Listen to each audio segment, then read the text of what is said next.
बारिश में बहू का सब्जियों वाला तीखा डोसा। बहुत तेज बारिश हो रही होती है। आसमान में काले बादल छाए होते हैं। नेहा अपने घर के छोटे से गार्डन में बारिश के बीच सब्जियां तोड़ रही होती है। वो जल्दी जल्दी टमाटर, प्याज, हरी मिर्च और कुछ हरी सब्जियां तोड़कर अपनी टोकरी में रखती है।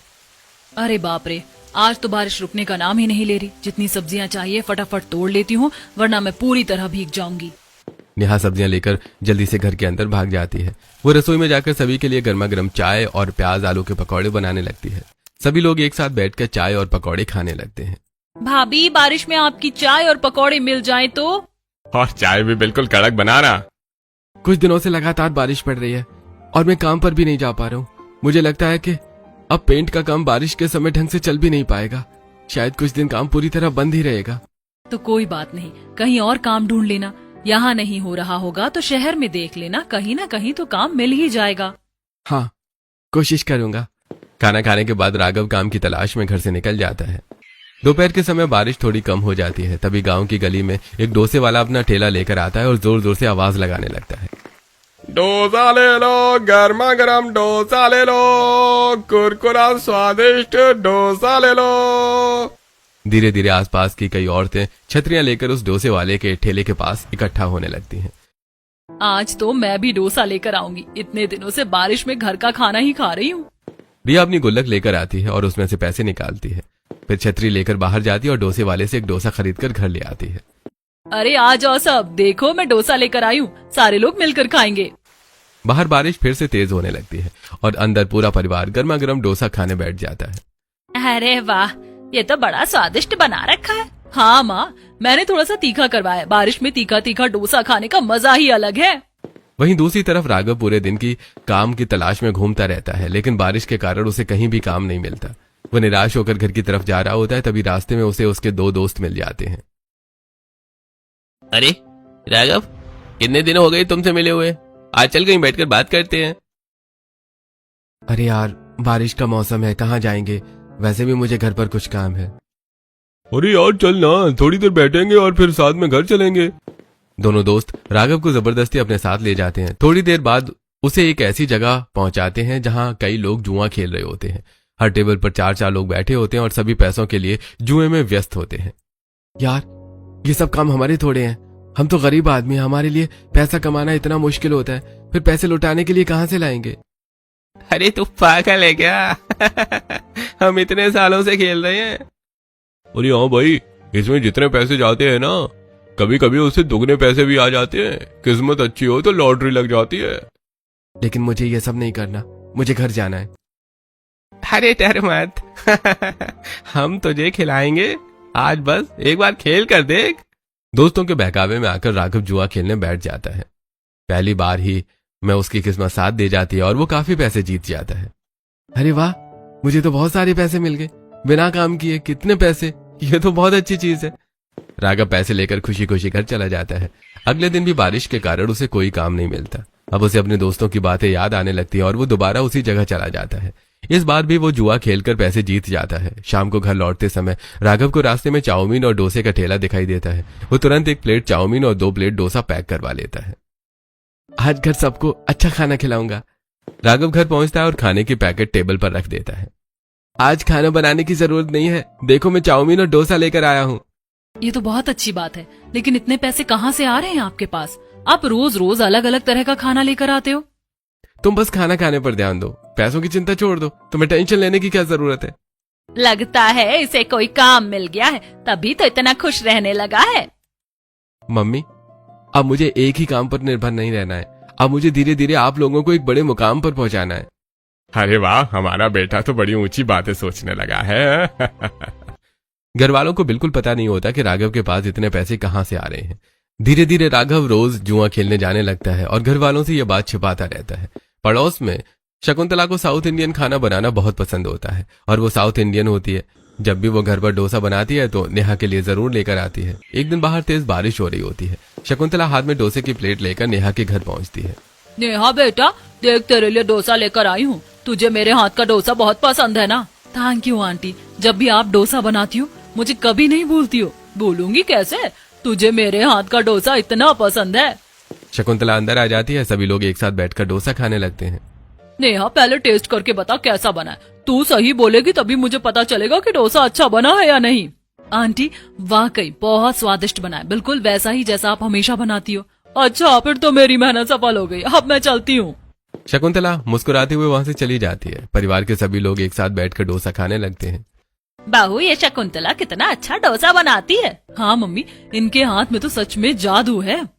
घर के अंदर पूरा परिवार स्वादिष्ट डोसा खा रहा होता है, लेकिन किसी को ये पता नहीं होता कि दूसरी तरफ राघव धीरे धीरे जुए की लत में फंसता जा रहा है। अब राघव ने काम ढूंढना लगभग बंद कर दिया था। पेंट का जो काम उसके पास पहले से था वो भी उसके काम पर न जाने के कारण छूट जाता है। शुरुआत में पैसे जुए में मिले थे, अब वही पैसे धीरे धीरे खत्म होने लगते हैं। पैसे मिलने की बजाय राघव को लगातार नुकसान होने लगता है। अब राघव रोज घर से पैसे निकाल कर ले जाने लगता है। नेहा को यह बात बहुत अजीब लगती है। ये क्या बात है, आप रोज रोज पैसे निकाल कर कहाँ लेकर जाते हो? अरे काम में पैसे पहले लगाने भी तो पड़ते हैं। एक काम आया है मेरे पास, उसके लिए पेंट का सामान खरीदना है। राघव की बात सुनकर नेहा को उस पर शक होता है। वो कुछ नहीं कहती। मैं देखती हूँ ये जाता कहाँ है, सच में काम पर जाता है या मुझसे सिर्फ झूठ बोल रहा है। राघव पैसे लेकर घर से निकल जाता है। नेहा भी चुपके से उसके पीछे निकल पड़ती है। काफी दूर तक उसका पीछा करने के बाद नेहा एक पेड़ के पीछे छिप जाती है। सामने राघव उसी जुए वाली जगह में जाता हुआ दिखाई देता है। अच्छा, तो ये घर को अच्छे मुकाम पर पहुंचाने की बजाय डुबाने की कोशिश कर रहे हैं। नेहा बहुत गुस्से और चिंता में घर वापस आ जाती है। शाम को राघव घर लौटता है तो नेहा उसका इंतजार कर रही होती है। मैंने देख लिया है आप कहाँ जाते हो। आपको दिखाई नहीं देता कि घर में कितनी परेशानी चल रही है? हम कौन से रईस लोग हैं जो हमारे पास जुए में लगाने के लिए इतने पैसे हैं? तुम्हें क्या पता, शुरुआत में जो इतने सारे पैसे आए थे वो उसी जुए से आए थे, समझी तुम? लेकिन अब तो आपको लगातार नुकसान हो रहा है। आप अपना काम भी छोड़ चुके हो, घर का खर्च कैसे चलेगा? मेरे काम में दखल अंदाजी करने की कोई जरूरत नहीं है। मैंने जितने पैसे कमाए थे मैं उन्हीं को खर्च कर रहा हूँ। तुम थोड़ा कम बोला करो। राघव की बात सुनकर नेहा चुप हो जाती है। धीरे धीरे राघव के सारे पैसे खत्म होने लगते हैं। वो घर के राशन पर भी बिल्कुल ध्यान नहीं देता। घर में आटा और दूध तक खत्म होने लगता है। नेहा ने घर के बाहर कई तरह की सब्जियां उगा रखी होती हैं, इसलिए सब्जियों की कमी नहीं होती। एक दिन नेहा रसोई में राशन देखती है तो घर में सिर्फ थोड़े से चावल और दाल बची होती है, बाकी डिब्बे खाली होते हैं। घर में आटा तो है ही नहीं, अब रोटी भी नहीं बन सकती। चलो आज कुछ अलग बनाकर देखती हूँ। मेरे पति को तो जुआ खेलने से ही फुर्सत नहीं है, आटा कहाँ से लेकर आएंगे? नेहा बाहर गार्डन में जाती है और वहां से गाजर, आलू, शिमला मिर्च और पत्ता गोभी जैसी कई ताजी सब्जियां तोड़कर अंदर ले आती है। घर में चावल और दाल तो है, क्यों ना आज इन्हीं से डोसा बनाकर देखूं। नेहा चावल और दाल को पीसकर उसका बैटर तैयार करती है, फिर उसमें थोड़ा सा सोडा डालती है। कुछ देर बाद बैटर अच्छी तरह से फूल जाता है। नेहा खुश होकर सब्जियों को उबालती है और फिर गाजर, आलू, शिमला मिर्च और पत्ता गोभी की सब्जियों को मिलाकर मसाला तैयार करती है और उसमें भरपूर हरी मिर्च डाल देती है। इसके बाद वो उसे तवे पर डोसा फैलाती है और उसके ऊपर तीखा सब्जियों वाला मसाला डालकर उसे अच्छे से सेकने लगती है। पूरे घर में डोसे की खुशबू फैल जाती है। बाहर बारिश हो रही होती है और घर के सभी लोग एक साथ बैठकर डोसा खाने लगते हैं। अरे बहू, तूने तो पहली बार के हिसाब से बड़ा अच्छा डोसा बनाया, तीखा भी है और स्वादिष्ट भी। भाभी आपने तो कमाल कर दिया, आप तो सुपर कुक निकली। तभी दरवाजे पर शकुंतला भी डोसा लेकर पहुंचती हैं। जैसे ही शकुंतला परिवार को डोसा खाते हुए देखती है वो हैरान रह जाती हैं। अरे नेहा, आज तो तूने मुझसे भी पहले डोसा बना लिया। आंटी जी टेस्ट करके देखिए, पहली बार बनाया है मैंने, मुझे तो इतने अच्छे से बनाना भी नहीं आता। शकुंतला डोसा चखती है और खाती है, उसके चेहरे पर खुशी आ जाती है। अरे वाह, इसके अंदर तो तूने इतनी सारी सब्जियां भर रखी और तीखा भी बहुत अच्छा बनाया, मजा ही आ गया। लेकिन मेरे कानों से तो धुआं निकलने लगा। पहली बार के हिसाब से मैं तुझे पूरे 10 नंबर दूंगी। आंटी जी आपकी सहमति मिल गई, इसका मतलब अब मैं डोसा बनाने में परफेक्ट हो गई। नेहा की बात सुनकर घर के सभी लोग हंसने लगते हैं। कुछ दिनों तक नेहा इसी तरह चावल और दाल से डोसा बनाकर घर वालों को खिलाती रहती है। एक दिन नेहा राघव के घर लौटने का इंतजार कर रही होती है। जैसे राघव घर आता है नेहा उससे घर के राशन के बारे में बात करती है। घर में राशन कुछ भी नहीं बच रहा है, खाना कैसे बनाएंगे? सारे पैसे आप खत्म कर देते हो। जो पैसे मैंने जोड़ कर रखे थे वो भी आपने मुझसे ले लिए। अरे मेरे सामने से हटो। आटा और दूध नहीं है तो मैं क्या करूं? जो घर में है उसी से काम चलाओ। सब्जियां तो बना लूंगी लेकिन आटा कहाँ से लाऊंगी? सिर्फ सब्जियों से तो खाना नहीं खाया जाएगा। अरे बाहर तुमने सब्जियां लगा तो रखी हैं, इन्हें तोड़कर सब्जी बना लिया करो। राघव ने गुस्से में नेहा को धक्का दिया और वहां से जाने लगा। हाँ, बहुत जरूरी काम है ना आपका, जुआ खेलने का। राघव नेहा की बात को अनसुना करके घर से निकल जाता है। धीरे धीरे परिवार के सभी लोग बारिश के मौसम में उसी डोसे को पसंद करने लगते हैं। एक दिन सभी लोग डोसा खा रहे होते हैं लेकिन परिवार के चेहरों पर चिंता साफ दिखाई दे रही होती है। पता नहीं आजकल ये राघव इतना चिड़चिड़ा सा क्यों रहता है। पहले तो हम सबकी कितनी कदर करता था, अब तो हमसे ये भी नहीं पूछता कि मम्मी आपकी तबीयत ठीक है या नहीं, हमसे कोई बात ही नहीं करता। मम्मी मैं आपको क्या बताऊं, आपका बेटा गलत रास्ते पर निकल गया है और मुझे डर है कि वो उस रास्ते से कभी वापस नहीं आएगा। कुछ समय बाद नेहा घर के छज्जे के नीचे अकेली बैठी होती है। वो बारिश को देखते हुए अपने ख्यालों में खोई होती है और उसकी आंखों में आंसू निकलने लगते हैं। एक तो हम गरीब हैं, ऊपर से और गरीब होते जा रहे। पहले कम से कम घर में खाने पीने के लाले तो नहीं पड़ते थे, लेकिन अब देखो इनकी आदत कितनी खराब होती जा रही है। घर में आटा तक नहीं रहता और इन्हें जुआ खेलने के लिए पैसे चाहिए। पता नहीं मैं अपने घर को कैसे संभालूंगी। नेहा अकेले बैठकर रो रही होती है। तभी शकुंतला हाथ में छतरी लेकर वहां से गुजरती है। उसकी नजर नेहा पर पड़ती है तो वो तुरंत उसके पास आकर बैठ जाती है। नेहा बेटा क्या हुआ, तू इतनी परेशान क्यों है? आज से पहले तो मैंने तुझे इतना उदास कभी नहीं देखा। आंटी कुछ नहीं, बस थोड़ी परेशानी थी इसीलिए यहाँ आकर बैठ गई। मुझसे मत छिपा बेटा, मैं भी तो तेरी माँ जैसी हूँ। बता मुझे आखिर क्या हुआ है। शकुंतला की बात सुनकर नेहा की आंखों में फिर से आंसू आ जाते हैं। वो शकुंतला की तरफ देखती है। आंटी राघव तो जुआ खेलने लग गए, मैं किसी को बता भी नहीं सकती। अगर उन्हें बताया तो उनकी तबीयत और खराब हो जाएगी। मुझे कुछ समझ नहीं आ रहा कि मैं अपने घर की आर्थिक स्थिति कैसे ठीक करूं। घर में धीरे धीरे खाने की भी कमी होती जा रही है। कई बार आटा नहीं था तो मैंने चावल और दाल से डोसा भी बना लिया, लेकिन ऐसे थोड़ी ना घर चलने वाला है। बेटा मैं समझ सकती हूँ कि तू किस परेशानी से गुजर रही। अगर तेरा पति तेरी मदद नहीं कर रहा तो तू घर को अपने हाथ में ले ले, अपने हिसाब से चला और घर की जिम्मेदारी अपने ऊपर ले ले। लेकिन आंटी मैं क्या करूँ, मुझे तो कुछ आता ही नहीं है, मैंने कभी कुछ सीखा भी नहीं। पता है बेटा, जब मैं तेरे जैसी थी ना तब मेरे पति भी ऐसे ही शराब पीने लगा था। धीरे धीरे उन्हें शराब की लत लग गई और वो हमें बहुत परेशान करने लगे। उसके बाद मैंने उनसे अलग होकर अपने बच्चों को खुद पाला। हम लोग साउथ के रहने वाले हैं और यहाँ साउथ का खाना बहुत कम मिलता था, इसीलिए मैंने इडली सांभर का ठेला लगाया। फिर क्या हुआ आंटी? शुरुआत में बहुत मुश्किल हुई, लेकिन धीरे धीरे मेरा काम अच्छा चलने लगा। फिर उसी कमाई से मैंने अपनी एक छोटी सी दुकान ले ली। आज मेरा बेटा बड़ा हो चुका है और वही दुकान संभालता है और हम सब खुश हैं। अरे आंटी ये तो बहुत अच्छी बात है, आपने तो अपने बच्चों के लिए बहुत मेहनत की होगी। हाँ बेटा, तू भी देख कि तुझे सबसे अच्छे से क्या आता है, फिर उसी चीज को अपनी ताकत बना और अपने घर की ताकत बन। शकुंतला की बातें नेहा के दिल में घर कर जाती हैं। उसी दिन रात को नेहा रसोई में बैठकर डोसा बना रही होती है। डोसा बनाते बनाते अचानक नेहा के मन में एक विचार आता है। क्यों ना मैं भी डोसे बनाने का काम शुरू कर दूं, जैसे शकुंतला आंटी ने इडली सांभर का ठेला लगाया था। डोसा बनाना तो मुझे अब अच्छे से आने लगा है, आंटी भी मेरी मदद कर देंगी और मैं उनसे और अच्छे से सीख लूंगी। नेहा पूरी रात अपने नए काम के बारे में सोचती रहती है। मैंने सोच लिया है, अब मैं इसी काम को आगे बढ़ाऊंगी। क्या कभी नेहा अपने डोसे के बिजनेस को और बड़ा बना पाएगी या ये काम सिर्फ छोटे से सपने तक ही सीमित रह जाएगा? अगली सुबह नेहा घर का सारा काम खत्म करके सीधे शकुंतला के घर पहुंचती है।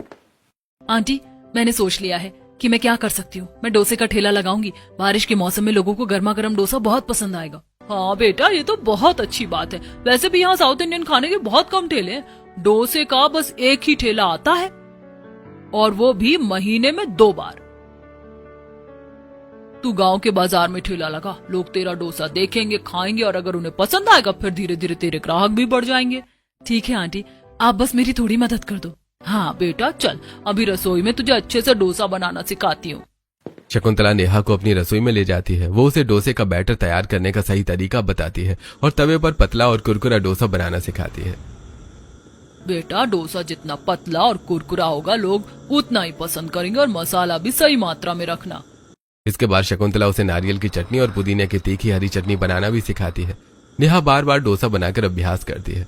कुछ घंटों की मेहनत के बाद नेहा बिल्कुल अच्छे और कुरकुरे डोसे बनाने लगती है। आंटी अब तो मुझे बहुत अच्छे से डोसा बनाना आ गया। हाँ बेटा, अब तो मेरा मुकाबला कर सकती है। थैंक यू आंटी, अगर आप नहीं होती ना तो मुझे ये उम्मीद कभी नहीं मिलती और ना ही कभी ये आइडिया आता। तुझे देखकर मुझे अपने पुराने दिन याद आते हैं। जब मैं तेरी उम्र की थी मुझे भी किसी चीज का अंदाजा नहीं था। मैं भी बस दर दर भटक रही थी। फिर अचानक मुझे एक उम्मीद मिली और मैंने काम करना शुरू कर दिया। आंटी जी, मैं भी अब अपने परिवार को ऐसे ही अच्छे मुकाम पर ले जाऊंगी।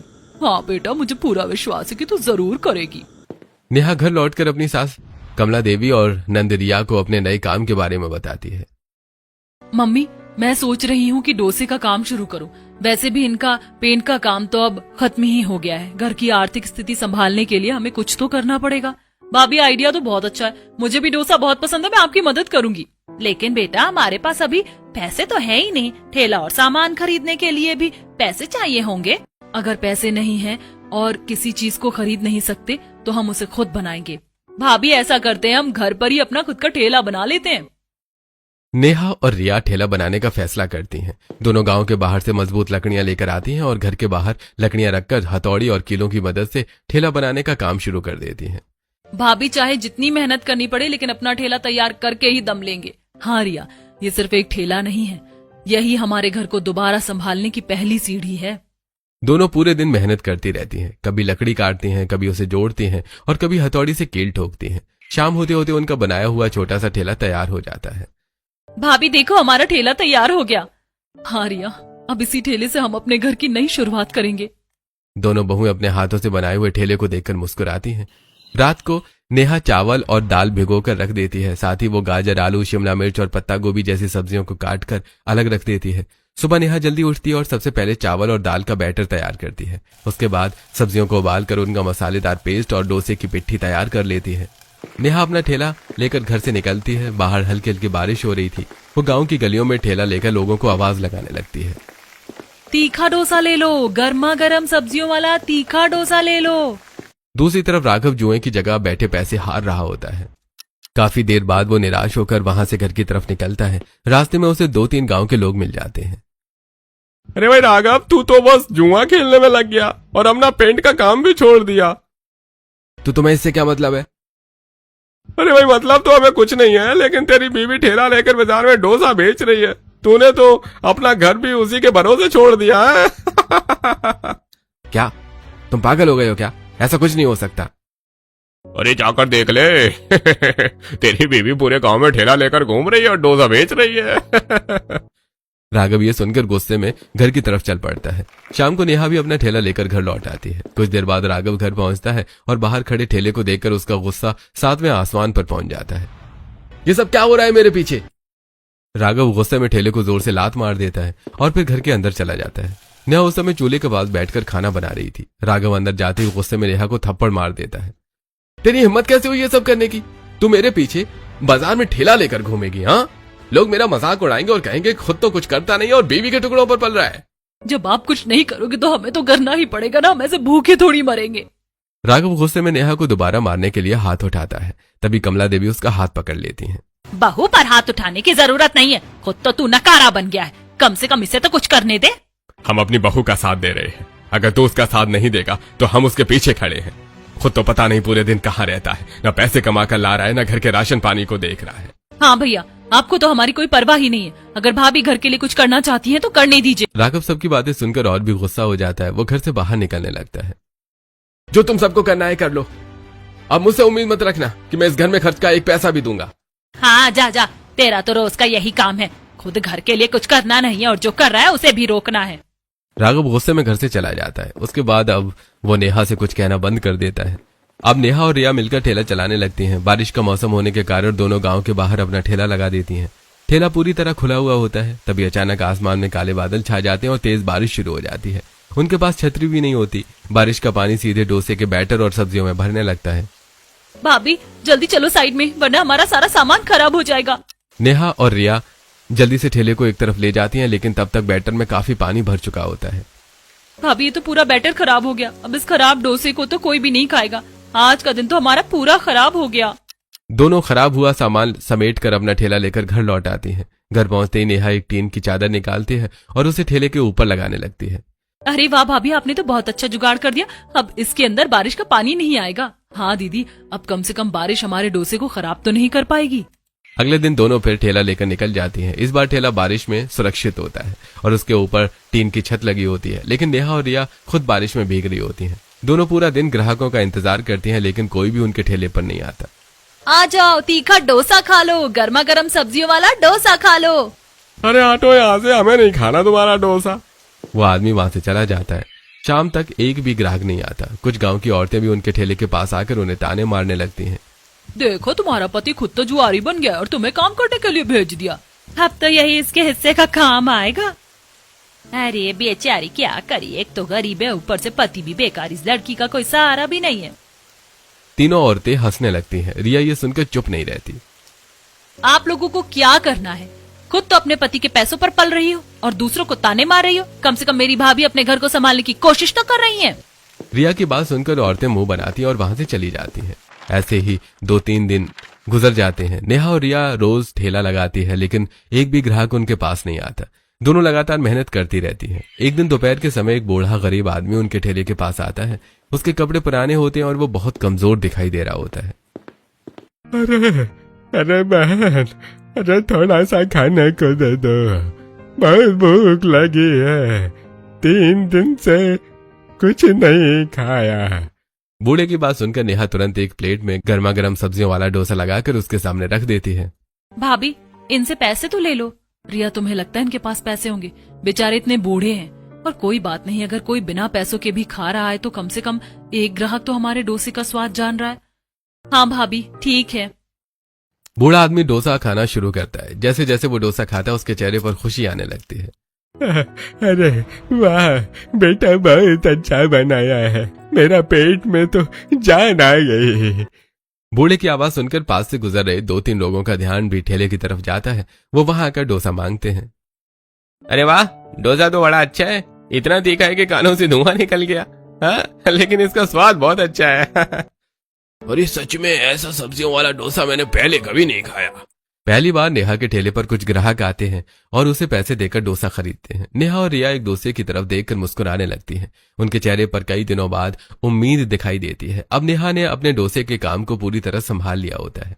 वो रात को ही चावल दाल भिगोकर, सब्जियां काटकर और बाकी सारी तैयारी करके रख देती है। सुबह उठकर वो जल्दी से बैटर तैयार करती है, सब्जियों की पिट्ठी बनाती है और नारियल की चटनी और पुदीने की हरी चटनी भी तैयार कर लेती है। उसके बाद नेहा और रिया अपना ठेला लेकर निकल जाती हैं। अब उनके ठेले पर धीरे धीरे ग्राहकों की भीड़ भी बढ़ने लगती है। बहन, ये नारियल की चटनी तुमने कैसे बनाई? बहुत स्वादिष्ट लग रही है।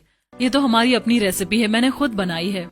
धीरे धीरे नेहा के डोसे की चर्चा पूरे गांव में होने लगती है। लोग खास तौर पर उसका तीखा सब्जियों वाला डोसा खाने के लिए आने लगते हैं। अरे भाई, हमें तो आपका तीखा वाला डोसा ही खाना है। बहुत जगह डोसा खाया, लेकिन आपके डोसे का स्वाद ही अलग है। अरे भाई, हाँ हाँ, बारिश में आपका तीखा डोसा खाने से शरीर में थोड़ी गर्माहट भी बनी रहती है और ठंड भी नहीं लगती। नेहा को मिलने वाले सारे पैसे वो एक पर्स में इकट्ठा करने लगती है। धीरे धीरे उसके पास अच्छी खासी रकम जमा होने लगती है। राघव भी अब नेहा की बढ़ती कमाई को देख रहा होता है। अच्छा, अब तो ये बड़े पैसे कमाने लगी है। लगता है अब तो ये बहुत अमीर हो गई है। अगर इसके पास इतने पैसे हैं तो मैं जुए में कुछ पैसे और लगा सकता हूँ। कई बार राघव नेहा को बिना बताए उसके पर्स से पैसे चुरा लेता है और जुए में लगा देता है। कभी कभी वो सीधे नेहा से पैसे मांगने लगता है। मुझे थोड़े पैसे दे दो, मुझे काम के लिए जाना है। काम के लिए जाना है या जुआ खेलने के लिए? जरा भी शर्म नहीं आती कि बीवी के पैसों से जुआ खेल रहे हो? अपने पैसे तो पहले ही खत्म कर चुके हो, अब मेरे पैसे भी खत्म करो। चुपचाप जितना बोला है उतना करो, मुझे पैसे चाहिए। राघव नेहा से पैसे लेकर फिर जुए में लगा देता है और सारे पैसे हार जाता है। अब नेहा समझ जाती है कि अगर उसने पैसे खुले में रखे तो राघव उन्हें भी खत्म कर देगा। इसके बाद नेहा एक दूसरा पर्स बना लेती है और अपनी मेहनत की कमाई उसमें छिपाकर रखने लगती है। वो किसी को उस पर्स के बारे में नहीं बताती। कुछ महीनों की मेहनत के बाद नेहा अच्छी खासी रकम जोड़ लेती है। जिस जगह वो रोज ठेला लगाती थी उसके पीछे छोटी छोटी दुकानें भी बनी होती हैं। एक दुकान में परचून की दुकान होती है, दूसरे में सिलाई की दुकान होती है और एक दुकान खाली पड़ी होती है। नेहा उस खाली दुकान के मालिक से बात करती है और उसे किराए पर ले लेती है। अब ठेले की जगह इसी दुकान में डोसा बनाऊंगी। बारिश हो या धूप, कम से कम ग्राहक आराम से बैठकर खाना तो खा पाएंगे। दुकान मिलने के बाद नेहा उसी में डोसा बनाना शुरू कर देती है। दुकान के बाहर वो बैठने के लिए कुछ बेंच भी लगवा देती है। धीरे धीरे उसकी दुकान पर ग्राहकों की संख्या और बढ़ने लगती है। अरे बहन, डोसा तो बड़ा स्वादिष्ट है। अरे तीखापन तो कमाल का है। अरे सच में, अब तो मैं जब भी बाजार जाऊंगा तो डोसा यहीं खाऊंगा। नेहा की मेहनत रंग लाने लगती है, लेकिन राघव की जुए की आदत अभी भी पूरी तरह से खत्म नहीं हुई होती। एक दिन नेहा अपनी दुकान पर सामान्य तरीके से डोसा बना रही होती है, तभी विमला आंटी घबराई हुई वहां पहुंचती हैं। यहाँ बेटा। विमला आंटी, क्या हुआ? आप इतनी हाफ क्यों रही? कोई दिक्कत है क्या? तेरे पति को कुछ लोग पकड़ कर ले जा रहे हैं। उसने 2 महीने से जुए के पैसे नहीं दिए और वो लोग उसे मार भी रहे हैं। क्या? कहाँ लेकर जा रहे हैं? चल मेरे साथ। रुको भाभी, मैं भी आपके साथ आती हूँ। नेहा, रिया और विमला आंटी तीनों तेजी से उस जगह की तरफ भागती हैं। वहां 3-4 लड़के राघव को पकड़कर ले जा रहे होते हैं। बड़ा स्मार्ट बनता है ना तू, हमारे पैसे लेकर हमसे ही आके चुराएगा। कब देगा हमारे जुए के पैसे? आज बता देता हूँ तुझे।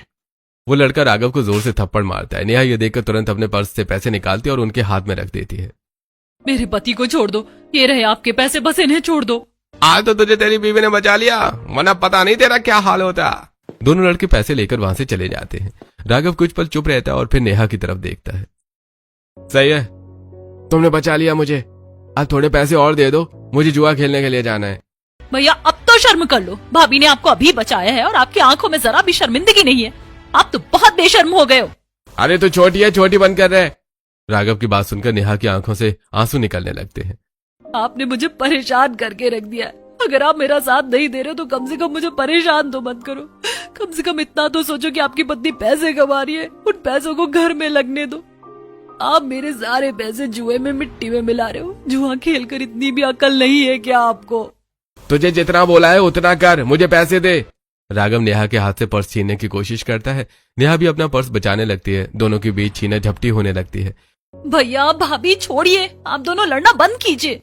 रिया दोनों को अलग अलग करने की कोशिश करती है। तभी अचानक राघव की कोहनी रिया के सिर पर लग जाती है। रिया जमीन पर गिर जाती है और उसके सिर से खून निकलने लगता है। रिया, देखा आपकी वजह से क्या हो गया। इन्हें जल्दी से अस्पताल लेकर जाना पड़ेगा।